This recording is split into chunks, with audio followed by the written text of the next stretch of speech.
Om Agyanatimirandasya Gyananjana Shalakaya Shakshurmiritam Yanatasme Shri Gurave Namaha Gaurave Garachandraya Radhikaye Tadaraye Krishnaya Krishna Bhaktaya Tad Bhaktaya Namo Namaha.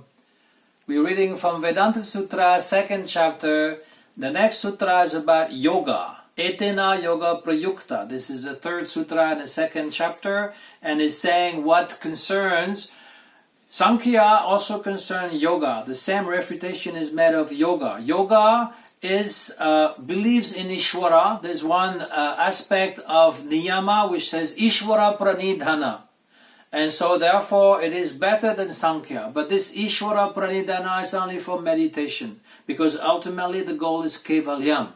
And what is the meaning of yoga? Yoga means to control the mind. Yoga Shchita Vritti Nirodha. How to stop the mind from going, from wandering. This is the goal of yoga. So meditation means to control the mind.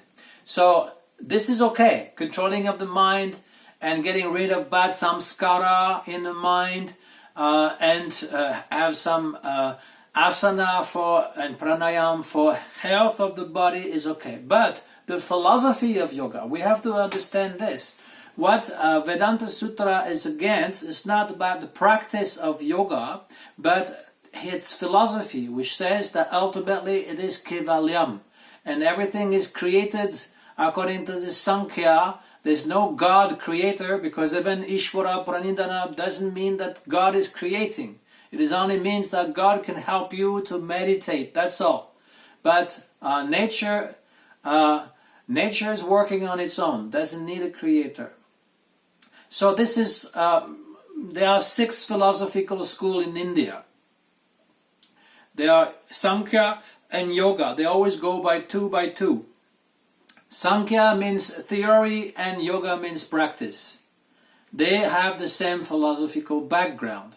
Then you have Nyaya Vaisheshika. Vaisheshika is the theory of atoms combining together, and Nyaya means the logic which is based on this Vaisheshika. They also believe in atom. They believe in Ishvara also, but this Ishvara is not the creator of the world. And then the 2 last school are called Mimamsa. There's a Purva Mimamsa, which is Karma Mimamsa, by Jaimini Muni, the disciple of Vyasadeva. He's writing how by doing sacrifice you go to heaven. This is Karma Mimamsa. And then Uttara Mimamsa or Vedanta is based on Upanishads. And Vedanta, the end of Veda, is Upanishads. And so those 4 schools are refuted by the Vedanta. Sometimes also Karma Mimamsa is discussed and rejected, but mainly those 4 schools, and mainly the Sankhya. Sankhya actually gave the basic for many other schools which are called non-Vedic. Non-Vedic school like Charvaka. Charvaka means materialism, and also Jainism, Buddhism, the philosophy of Pashupata or Shiva, those who worship Shiva, and Shakta. They are also refuted after, and they all accept Sankhya as the basic philosophy, because it's describing how the world evolves without a creator. And some believe in the soul, so some don't believe in the soul, and so on and so forth. Likewise, the materialist modern science describing Big Bang creation is also based on Sankhya. They don't know it's called Sankhya, but it is the same thing. Prabhupada was saying, same thing. Sankhya and modern creationists, they are materialist. So Vedanta is defeating all this kind of philosophy. Now we have seen Sankhya and a little bit of yoga. Now the next sutra concerns the Vaisheshika. It speaks about creation by atoms, not by Brahman. And it's called, this sutra in Sanskrit, Asat iti chenna pratisheta matradvat. The Vyasadeva is saying, if you say that the effect is non-existent, We answer no, because there's negation only about a certain things, not about the effect. So I explain. Cause and effect. There's a cause and effect. The cause must, if you said that the effect is already in the cause, then it should be same quality. Both of them should have the same quality. The effect should have the same quality as the cause. If it has a different quality, then we say, well, it cannot come from this cause. Or else, as they believe, the Vaisheshika, it didn't exist prior to its creation. And this is contradicting the sutra which came before, talking about parinama. Parinama means there's a modification. And we've seen the modification is not about Brahman, but is Shakti. But they don't know about this. So they say, this Sat Karya Vada, Vedanta and Sankhya, they believe in Sat Karya Vada. Meaning that from the Sat, from what is existing, come the existence. But Nyaya, Vaisheshika, they believe in Asat Karya Vada. Actually, nothing existed before its creation. It is creation ex nihilo. In the Bible and Quran, it says that God created the world out of nothing. Ex nihilo. There was nothing. Nihil means nothing.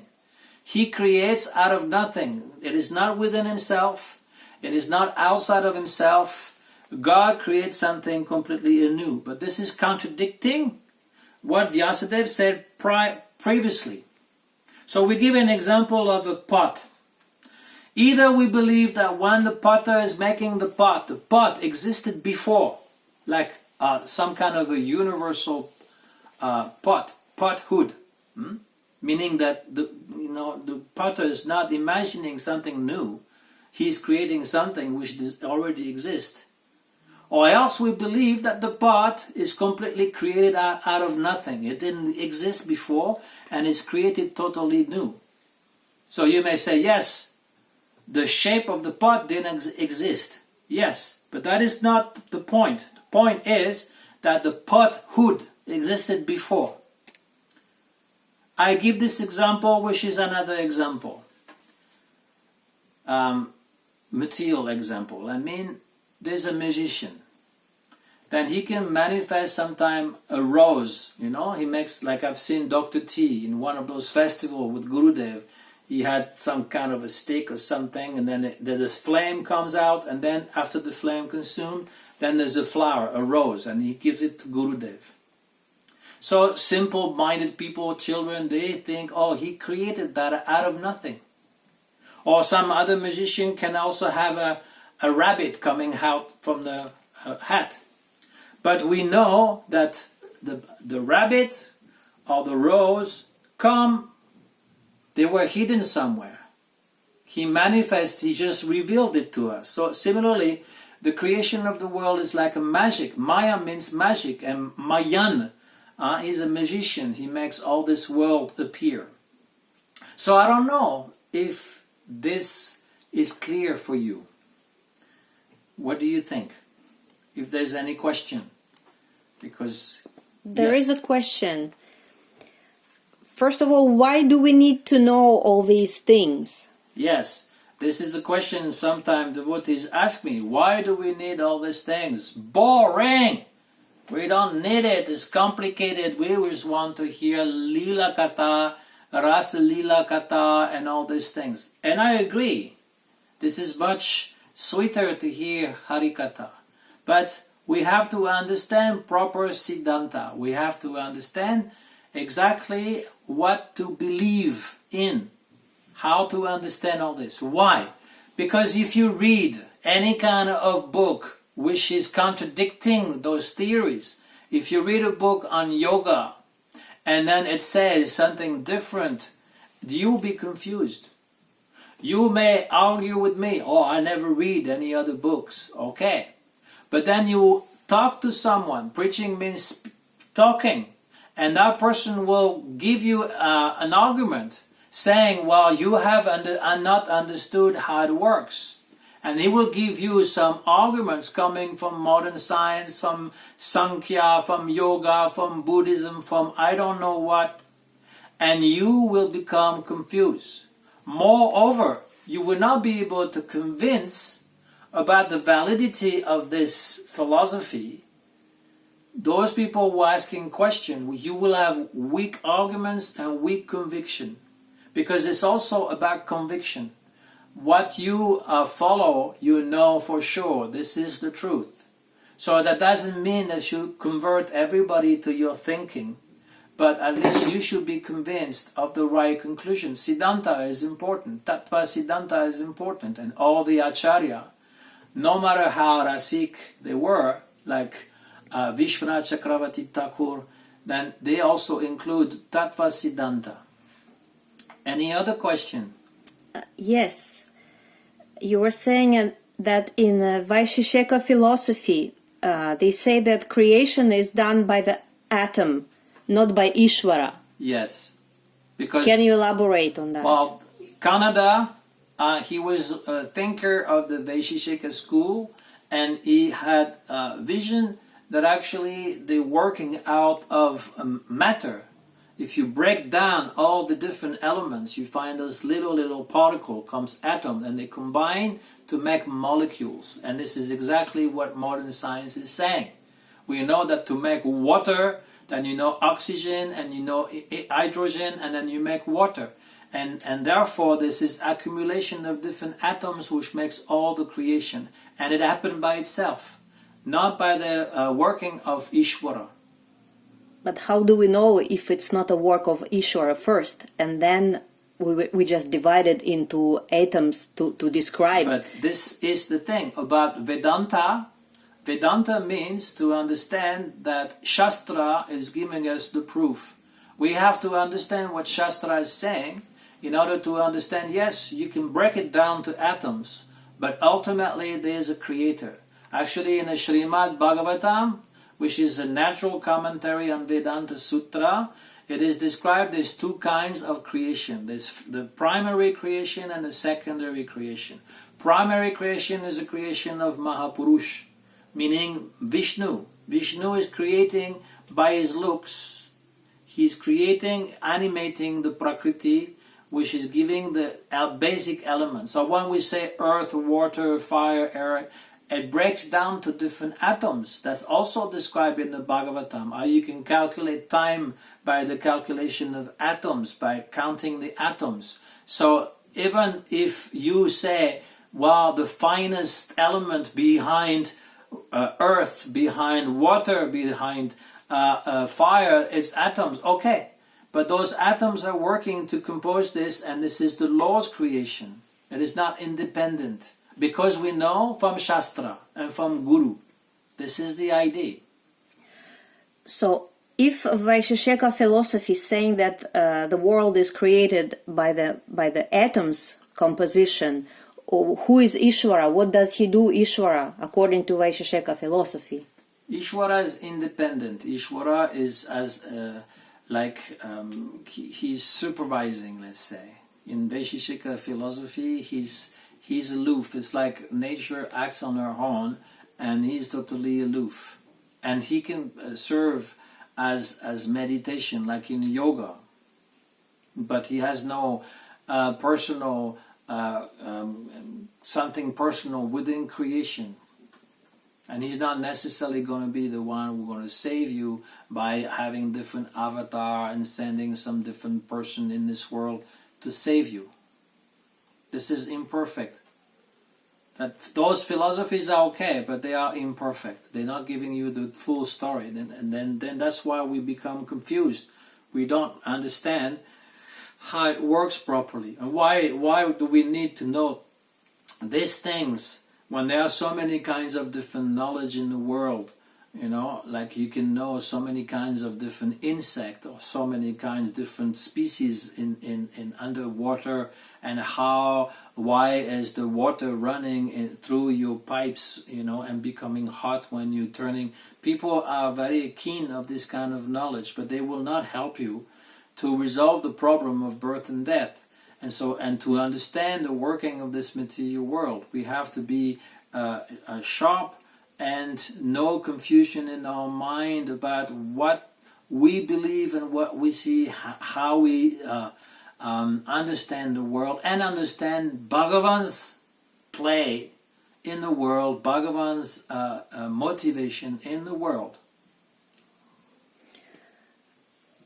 So when you spoke about Sat and Asat, and you were saying about the Brahma, that he being Satchitananda, he cannot produce something which is imperfect. Sat will not be able to produce Asat. Asat cannot produce Sat. In other words, Sat means existent. Sometimes we translate as eternal, but actually it comes from the root verb as, which means to be. So it is existent, and from existence doesn't come non-existence. Likewise, non-existence cannot produce existence. This is why there's some confusion. Some philosophies are saying that actually everything comes from nothing. This is a materialistic belief, that everything comes from nothing. But if Brahman is a Sat-Chit Ananda, isn't he omnipotent and capable of producing anything he wants, even something which is Asat, by his will? Sat-Chit Ananda Brahma, this is Purusha Brahma, this is Vishnu. Then therefore, as a person, he can produce anything he wants. But because this Mayavad philosophy is saying, if you are saying that the world is coming out of Brahman and it is a modification of Brahman, Parinama, then therefore Brahman is not immutable. He can be transformed, and he also is going to be contaminated by what comes out of him. He is Satchitananda, and the world is Asat, Achit, Niragraha, meaning it is impermanent, it is devoid of any consciousness, and it is full of misery. So therefore, these things must exist in the Supreme Brahman, because everything comes from the cause. The effect is equal to the cause. So they saying, oh, it cannot be like this. It is vivarta. It is just an illusion. Just like the magician I was talking about the other time, that he's producing something, giving you the illusion is producing, but he's not producing. But the idea is that something is produced. So where is that production coming? So the right answer is that yes, Brahman can do anything, but in order to do all these things, he has his different Shakti. And therefore, through his Shakti, he has three main Shaktis: Antaranga Shakti, Bahiranga Shakti, and Tatashta Shakti. So the material world is coming from Bahiranga Shakti, the Jagat is coming from Bahiranga Shakti, and the Jiva coming from Tatashta Shakti. And then in his inner potency, he has all this different world of Vaikuntha and Goloka Vrindavan and all his different associates and Lila. So this is the idea that actually Brahman is aloof. Brahman alone without Shakti is impersonal Brahman. But Brahman with Shakti then is called Bhagavan. So yes, Bhagavan can do anything. In the Middle Age, they were asking questions that don't make sense in order to exercise the logic. So they were saying something like this: is God big enough to create a stone which is going to be bigger than him, that he would not be able to lift it? So this is like a nonsensical question. But they asked this question to Srila Prabhupada. They ask, is God big enough, be able to create a stone that is going to be bigger than him and he cannot lift it? And Prabhupada said, yes. But this is only Leela. He will pretend that he cannot lift it. But when he wants to lift it, like he lifted Govardhan on his little Twinkie finger, he did it without any effort. But when he has to carry the wooden shoes of his father, he's struggling with it. So for Leela, he may do. So in other words, even those nonsensical questions can be answered, because Bhagavan is a person. And therefore, he can do whatever he wants. So this is the idea, that we want to understand the proper Siddhanta. Of course, we want to understand, because sometimes the language is difficult. And the example also are not those which we use, like pots. We don't use pots as much as in India at that time. But this is the idea. have a clear mind, no confusion. When you become nishta, what is this nishta? It starts with right. You are perfectly convinced of the perfect knowledge that has been given to you by Guru, Shastra, Sadhu. Banchakalpa tarubhyacha kripasindhu bhyo cha patitanam pavanabhyo vaishnavebhyo namo namaha.